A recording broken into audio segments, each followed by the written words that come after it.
Donald Trump has a great relationship with God. God is a huge fan of his. No wonder, then, that he's so perfect he never has to ask God for forgiveness. In fact, if he stood in the middle of Fifth Avenue and shot someone, he'd still have no reason to ask God for forgiveness. This is what I'd like Christians in America, and in particular Iowa, to believe. Trump has been traveling the cornfields of Iowa, waving around a Bible he claims is proof positive of his deep religious convictions, and desperately trying to convince evangelical Christians that he's one of them. If you are a Christian in Iowa, Trump needs you to know that he will make Christians great again. Why does Trump spend so much time and money making sure that Christians believe this? Simple. Most Christians believe in the importance of having a godly leader. In fact, Christians are commanded to select godly leaders. Exodus 18, verse 21. Furthermore, you shall select out of all the people able men who fear God, men of truth, those who hate dishonest gain, and you shall place these over them as leaders, etc., etc. It is literally a violation of God's will to intentionally appoint an ungodly man to a position of leadership, and that is why Christians need to take this seriously. So, is Donald J. Trump a godly man? The Bible says very clearly that you shall know a tree by its fruit. What makes a good fruit different than a bad fruit, though? Let's see what the Bible has to say about that. According to King Solomon, the wisest earthly leader to ever exist, with wisdom literally on loan from God, in Proverbs 6:16 through 19, he wrote with divine inspiration, and I'm reading from the King James Version, "These 6 things doth the Lord hate, yea, 7 are an abomination unto him, a proud look, a lying tongue, and hands that shed innocent blood, a heart that deviseth wicked imaginations, feet that be swift in running to mischief, a false witness that speaketh lies, and he that soweth discord amongst his brethren." Now to be clear, we're all sinners, and there are no men on earth who have not been guilty of at least one of these sins at some time.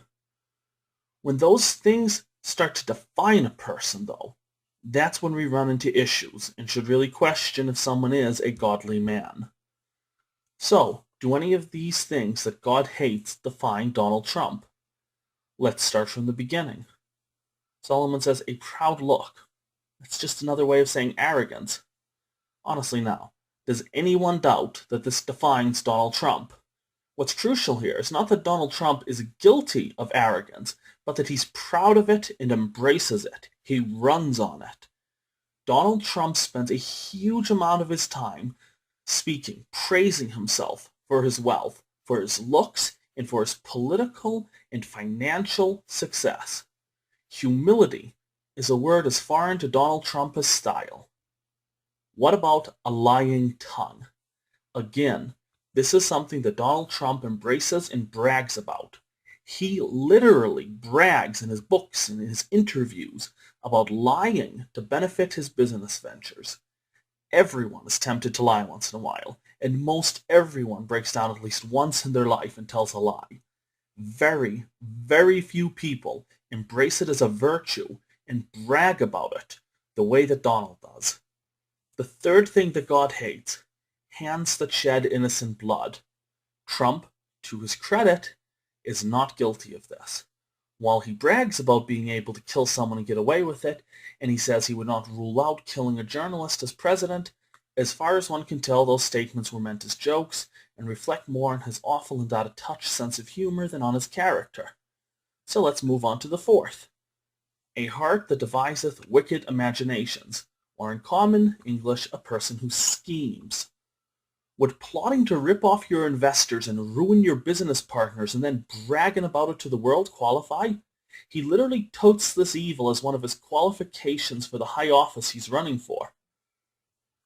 Perhaps of any of the traits Solomon mentions that God despises, sums Trump up the best. Besides pride, it would be feet that be swift in running to mischief. Would bribing politicians and bureaucrats against the interests of taxpayers and bragging about it, or giving money to Anthony Fat Tony Salerno, boss of the Genovese mob, or Paul Castellano, leader of the Gambino mob, in order to help muscle for contracts, as written about in the Washington Post when analyzing statements by officials in the New York State Organized Crime Task Force qualify? How about making his money spreading vice by building entertainment resorts or havens for unchristian lifestyles? How about bulldozing the houses of innocent people through the power of eminent domain so he could build his properties? Eminent domain, which was intended to be used only when absolutely necessary for the building of roads and other projects that would benefit society, not for making billionaires richer off the corruption of American society. A false witness that speaketh lies. Is that Trump? Is he someone who slanders others with lies? His legion of blind supporters no doubt believe that their glorious leader can't tell a lie. Other than the ones that he admits to and brags about. Well, judge for yourself. He accused Ted Cruz of not only taking out loans from large banks, but said they were currently outstanding, that he had not paid them off. This is a claim he repeated several times. According to the financial documents that were publicly released, Donald lied about this. While Cruz had taken out loans, he had paid them back in full. That Donald continues to lie, though, because his entire argument that Cruz owes the banks favors hinges around him currently owing them money that has not been paid back. How about telling the American people that Ben Carson has, quote, the pathology of a child molester? Donald made the statement based on no medical facts, but as a way to taint Carson's stellar past curing children. It was nothing but filthy slander that was meant to put a thought in people's head that was based on nothing but Trump's own malice. Trump claimed that Ted Cruz was not eligible to be president of the United States because he had, quote, a double passport. Such a thing as a double passport for Canada and the United States does not exist as far as PolitiFact and other fact-checkers can determine. Not only that, but majority of constitutional experts agree that Senator Cruz is completely eligible to run as president. Trump mocked Cruz as a liar for saying he did not know that he held dual citizenship. But according to the Canadian government, in a case of an American citizen giving birth on Canadian soil, the child and parents are not notified of the child's Canadian citizenship, a passport is not issued, and there is no related certificate. The dual citizenship occurred because of a legal technicality that's only known mostly by legal experts who specialize in the field. Ted Cruz's parents were surprised to find out that Ted held dual citizenship, and obviously had never informed Cruz as they did not know themselves. There is absolutely no evidence that Cruz was aware of the fact, nor did he possess a double passport, nor a Canadian passport at all. The Canadian government, most constitutional scholars, and nearly everyone else of expert opinion dispute Trump's claims. It seems once again Trump is guilty of underhanded slander for his own political gain. Last but not least, he that soweth discord amongst brethren. This one is so obvious that it needs not even be explained. Trump is the dissimulator supreme and proud of the fact. His entire strategy to win the primaries is to turn one group against the other till they tear themselves apart and he's the last man standing. His latest example of this are his attacks on the evangelical leader Bob Vander Plaats. He courted Bob diligently to get his endorsement, and he treated him to lavish gifts and hotel stays. But when Bob gave his endorsement to Senator Cruz, based on his Christian beliefs and not the bribes Trump had given him, Trump turned against the Christian leader and took to Twitter and campaign speeches to attack him. He placed his center base against the, quote, radical conservative purists that support Cruz, and places conservative supporters against the establishment crowd that make up most of his center base. He placed the Main Street against Wall Street and Wall Street against Main Street. He placed Republican voters against his Democrat opposition and courts Democrats by promising deals with them that will betray his Republican base. Donald J. Trump embodies 6 of the 7 things that the wisest earthly leader of all time tells us God despises. The Bible says you will know a tree by its fruit. Doesn't it stand to reason, then, that what a person spends majority of their time talking about just might be their priority in life. Trump never talks about God or the Bible, except when he's specifically making a push to reach evangelical voters when the polls told him he saw suffering with that demographic. All the rest of the time, he talks about his jet and the fact that he made billions and billions. To quote 1 John 2:15, do not love the world or things of the world. If anyone loves the world, the love of the Father is not in him.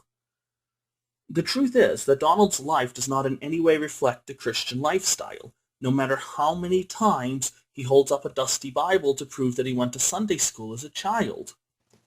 Another way the Bible gives us to know a wicked man from a godly one is by whom he keeps company with. Psalms 1:1. Blessed is the man who walks not in the counsel of wicked, nor stands in the way of sinners, nor sits in the seat of scoffers. So what do we know about the godly company that Donald Trump kept? Let's ignore the mobsters and corrupt politicians who he said he only socialized with to help make business deals, and take a look at the handful of his closest friends and business associations, and at the family from which he came. After all, the Bible tells us that sin is carried down 3 generations. So let's look at his father and grandfather. Donald Trump's grandfather, Frederick Trump, was a racist German immigrant who built his fortune off of building saloons and brothels in mining towns.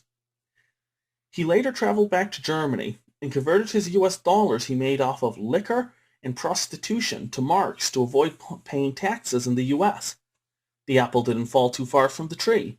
Donald Trump's father, another Fred Trump, was a notorious racist and long-standing member of the KKK who was involved in several violent incidences, including one where he and a massive mob of KKK members attacked police. The man who raised Donald Trump was a Nazi-sympathizing white supremacist KKK member who literally was taken to court for his racist practices that included charging blacks far higher rent than whites to discourage them from applying. Fred Trump was a corrupt businessman who cheated those he knew to build an empire on the backs of smarter and harder-working people who lacked his deviant cunning. This is the man who Donald Trump learned business from and who shaped his worldview. Donald Trump is the candidate of choice for white nationalists who are spending millions of dollars on TV ads to support him. And Donald Trump refuses to denounce them or their beliefs. Instead, he shares the tweets of white power groups and neo-Nazis, even after it's been pointed out to him.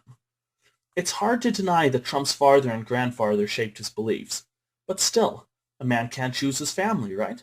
What about the men he chose to associate with? How about Raoul Goldberg, instrumental in helping Trump acquire the land for Trump Tower, Philadelphia? He is a convicted drug trafficker who was busted trying to bring in a shipment of ecstasy into the United States. How about another close associate and business partner, Tevfik Arif, who was arrested for encouraging and facilitating child prostitution? That doesn't convince you? How about one of Donald's most frequent business partners, David Sater, who was arrested on a $40 million fraud case as a co-conspirator, along with members of the Russian mob and the Gambino family? Christians. The evidence is overwhelmingly clear. Donald Trump is an extremely ungodly and worldly man. You have not only the privilege, but the sacred responsibility to choose the next leader of the free world. That's a responsibility and a right that millions of men and women better than you and I have fought and died for to preserve for us. With the fate of our country hanging in the balance and the world drifting farther and farther toward godlessness, Christians cannot afford to vote for a godless con man who will drag us even deeper into depravity. There are good Christians in this race, including Dr. Ben Carson and Senator Ted Cruz, who you can support with good conscience. Good men who stand an excellent chance of winning. God expects us to appoint godly leaders, and we will suffer the consequences if we do not. So Christians, I implore you, vote for a Christian leader, not Donald Trump.